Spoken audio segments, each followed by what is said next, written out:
I used to think it wasn't worth it to learn how to code until I realized that there are pieces of code out there that make more money per minute than I ever will in my lifetime. In fact, I can bet you that in the time you took to brush your teeth this morning, somewhere out there, some piece of code triggered a program to sell a few stock options and make some unknown Wall Street investment firm a couple million USD in profit.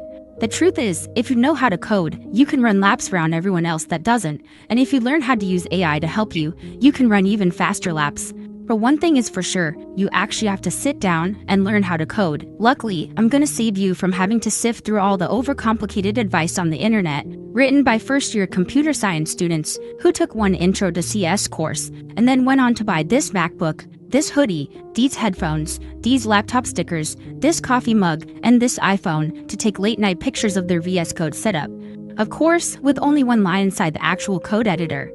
Step 1. Instead of listening to them, just start, because it's a well-known fact that 100% of successful programmers have at some point started. Crazy, isn't it? If you have no money to start out and you want to learn slowly by yourself over a long period of time, I recommend this free website called roadmap.sh. It's the first thing that comes up when you Google coding roadmap.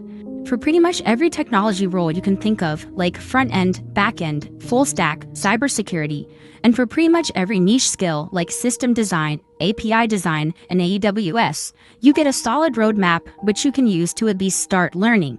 But if you're more of a structured learner who learns better with a solid curriculum, assignments, and support, you could get a degree, or you could jump into a boot camp.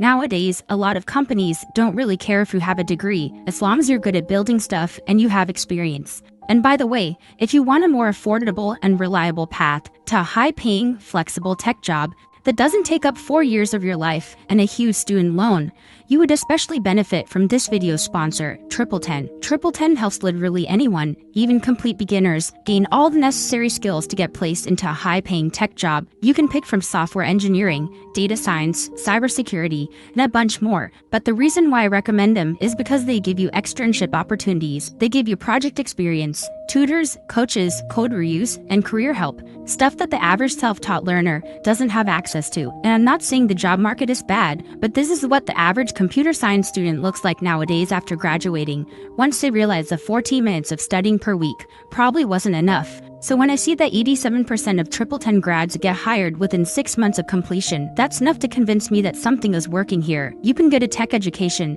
and actually have a job to show for it. You can do the whole thing online, remotely, on your own time, even if you have a busy schedule. And on top of that, they guarantee that if you won't find a job within 10 months of finishing the course, you'll get 100% of your money back. Plus, if you use the code EASY, you'll get 30% off on all their courses and can save up to $3,400 on your education.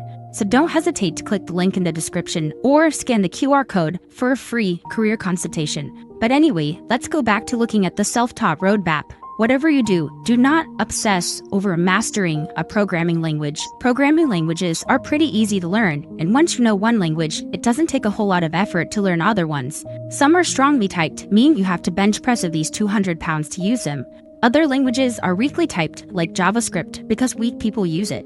Sometimes the syntax is different. Some languages have faster performance in certain use cases. Some languages are easier for beginners. Some languages are used by only one company and meant to be run on a specific type of machine. Some languages shouldn't exist. Some languages are low-level, meaning they're harder for humans to understand, but easier for machines to read. And other languages are high-level, meaning they're easy for humans to understand, but they give you a little bit less control over the actual machine. But yeah, just learn Python. You'll notice that the roadmaps they give you are pretty long and pretty detailed. But I'm gonna be honest, no actual developer needs to have deep knowledge about all of these topics, and you shouldn't try to do everything on the roadmap. That's like trying to learn how to make grilled cheese by reading a book on bread and a separate book on cheese. At some point, it's just faster to make the thing and see what happens. Experience is what you need. But the nice thing about this website is that it always gives you somewhere to start. No nonsense, no fluff, no filler, no watching thousands of videos called, "If I wanted to be a software engineer in 2079, here's what I would know." All you need to do is start on the roadmap, learn some of the stuff in the yellow boxes, maybe take a course or two, and read a couple articles and watch a couple videos, and then immediately move on to step 2, make stuff. Think to yourself, how can I use what I just learned to make something that I actually want to make? For example, if you're a beginner in web development and you really like pressure washing driveways, then guess what? You can make a website where a user can input how big their driveway is, the surface type, and where they live, and it'll estimate how much they would have to pay to get it pressure washed.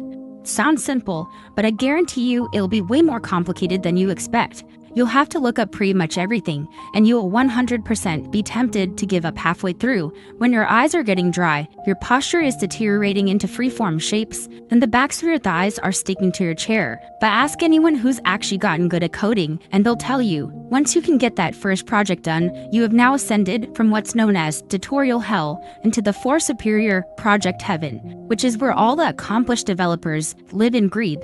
Just look at Neil.fun. This collection of little mini-games was made by a college student practicing coding, and if you look at the first couple of websites he made many years ago, they're pretty basic, something a beginner can make in a few days.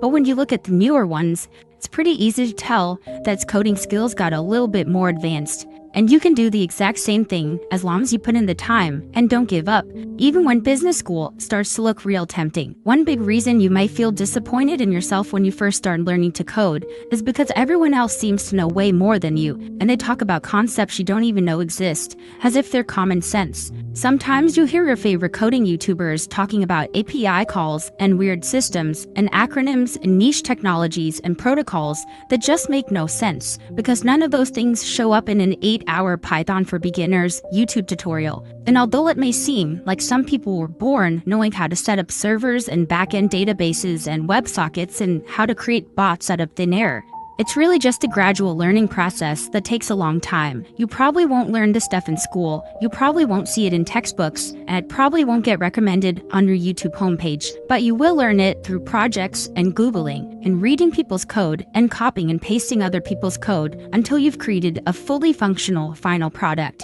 You won't become a programming expert slogging through 11-hour YouTube tutorials back to back to back. At the same time, one big issue is that everyone tells you to just build projects you're passionate about.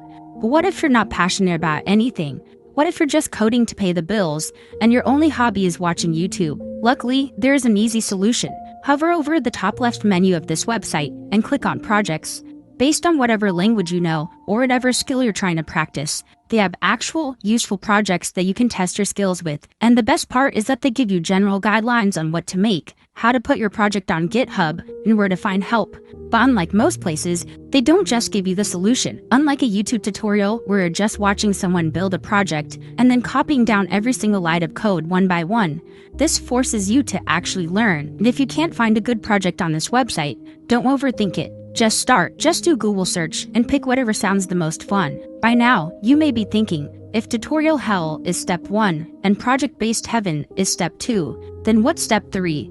LeetCode Limbo. If you don't know, LeetCode is a website where you can practice staring at a computer screen with a coding problem and not understanding anything for weeks in a row. Unless you're applying to a company where you're the firstborn child of the CEO, you're gonna have to accept that LeetCode is law.